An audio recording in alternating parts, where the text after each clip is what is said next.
Bonjour à toutes et à tous. Aujourd'hui, on va faire la première partie du théorème de Pythagore.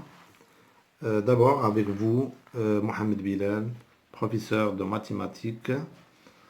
Avant de définir le théorème de Pythagore, on va parler donc du théorème de Pythagore direct. On va définir la racine carrée. D'abord, on va définir la racine carrée d'un nombre rationnel positif. Pour cela, je vous demande de suivre l'activité suivante. Si on prend, par exemple, un carré, donc un carré, de surface, par exemple, 4 cm au carré. Donc, quelle est la longueur de son côté? La réponse est 2. C'est 2. 2 cm parce que 2 au carré égale à 4. Prenons d'autres exemples. Si on a un carré de surface, par exemple, 16 cm au carré. La même question, quelle est la longueur de son côté? La réponse, c'est 4 cm. Parce que 4 au carré égale à 16. Prenons d'autres exemples. Un carré maintenant, de surface par exemple, 121 cm au carré. Quelle est la longueur de son côté? La réponse est 11 cm. Parce que 11 au carré égale à 121. Donc, qu'est-ce que vous remarquez? Donc, on remarque qu'on a pris comme surface des nombres 4, 16, 121. Des nombres qui peuvent s'écrire sous forme. Le premier nombre, on peut l'écrire sous forme de 2 au carré. Le deuxième, 4 au carré. Le troisième, 11 au carré. C'est-à-dire des nombres qui peuvent s'écrire sous forme du carré d'un nombre entier naturel. Ces nombres sont appelés des carrés complets. Donc, il y en a d'autres exemples des nombres complets comme 25, 36 par exemple, etc. Donc ici, maintenant, on passe à d'autres exemples. Si on prend un carré maintenant de surface 5 cm au carré. La même question, quelle est la longueur de son côté? La deuxième question, est-ce que les nombres rationnels qu'on a déjà vus peuvent répondre à cette question? La réponse, absolument pas. Donc, dans ce cas, les mathématiciens, pour répondre à cette question, ils ont découvert un nombre noté racine de 5. Un nombre noté racine de 5 est appelé, donc noté comme ça, est appelé racine de 5. Donc, qu'est-ce qu'on remarque? On peut tirer deux choses.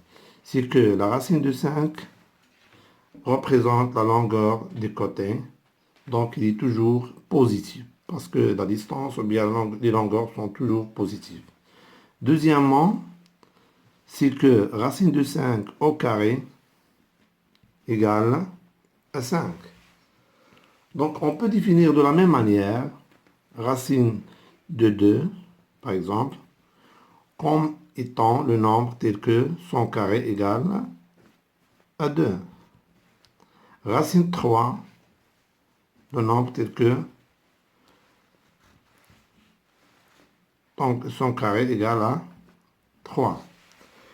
D'une manière générale, si on prend un nombre rationnel positif A, donc on peut définir racine de A, le nombre tel que son carré égale à A.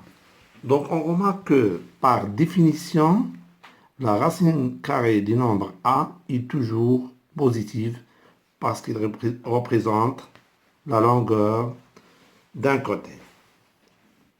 D'accord. Donc maintenant, on remarque que la racine, on parle toujours du racine d'un nombre positif. Est-ce qu'on peut parler, par exemple, du racine de moins 5? Donc, absolument pas. Donc, cette écriture n'a aucun sens. Donc, pour qu'on puisse parler de racine de A, nécessairement, il faut que A soit positif.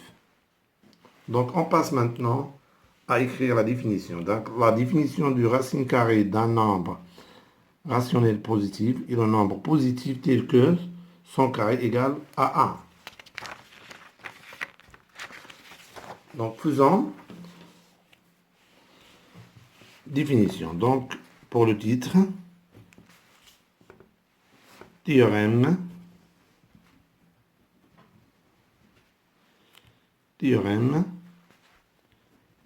de Pythagore.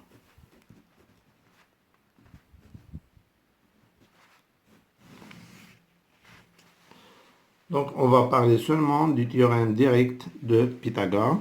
Premièrement, la racine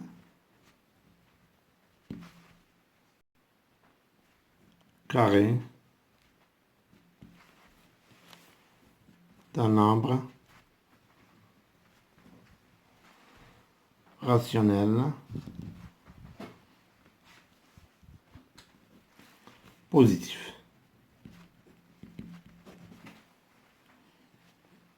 Oui. 1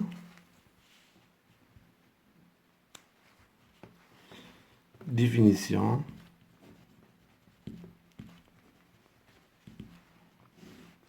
soit A un nombre rationnel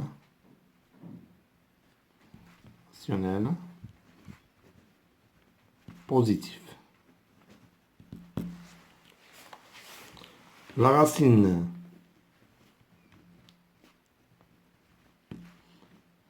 carrée du nombre A est le nombre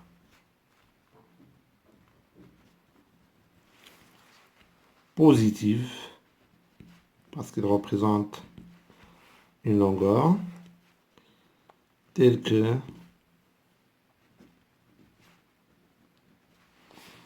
son carré égale à A. Et on le note racine de A et on a racine de A au carré égale à A.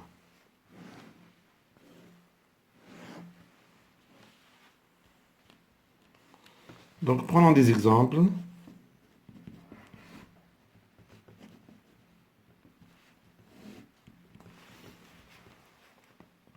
On a racine de 2 au carré égale à 2. Et racine de 3 sur 5 au carré égale à 3 sur 5.